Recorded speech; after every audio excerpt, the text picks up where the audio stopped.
Утрински стихови од Библијата. 6 септември. Служи му на Бога со драговолно срце. Познај го Бога, својот татко, и служи му со сето срце и со драговолна душа, зашто Господ ги испитува сите срца и ги знае сите мисли и намери. Прва Дневникот 28:9.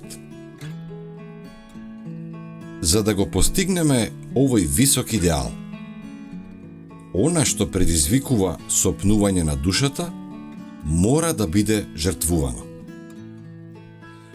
Токму преку волјата, гревот ја задржува својата власт над нас. Подчинувањето на волјата е прикажано со вадење на окото или одсекување на раката. Често ни се чини дека покорувањето на нашата волја на Бога значи да се сложиме да го поминеме животот осакатени и скршени.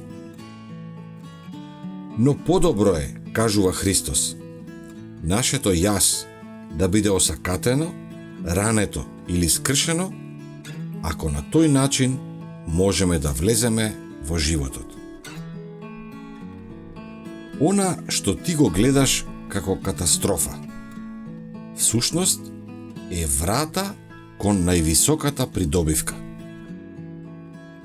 Единствено, преку покорување на нашата волја на Бога, возможно е тој да ни подари живот. Само со примање на неговиот живот, преку предавање на себе си, кажува Исус, можно е овие скриени гревови, што јас ги укажав, да бидат совладани. Ако се држиш до своето јас и одбиваш да му ја покориш својата волја на Бога, ти избираш смрт. За гревот, каде и да се наоѓа, Бог е оган што изгорува. Ако го избереш гревот и одбиеш да се одвоиш од него, Божјата присутност, која го уништува гревот, ќе мора да те уништи и тебе. Потребно е секој ден да пиеш од изворот на вистината, за да ја запознаеш тајната на задоволството и радоста во Господа. Но мораш да имаш на ум дека твојата волја е изворот на сите твои постапки.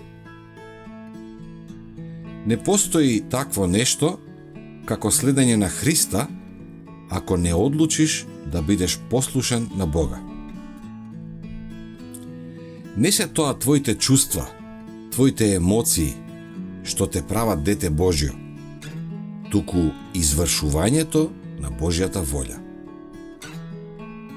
Живот на корисност е пред тебе, ако твоја волја стане Божјата волја.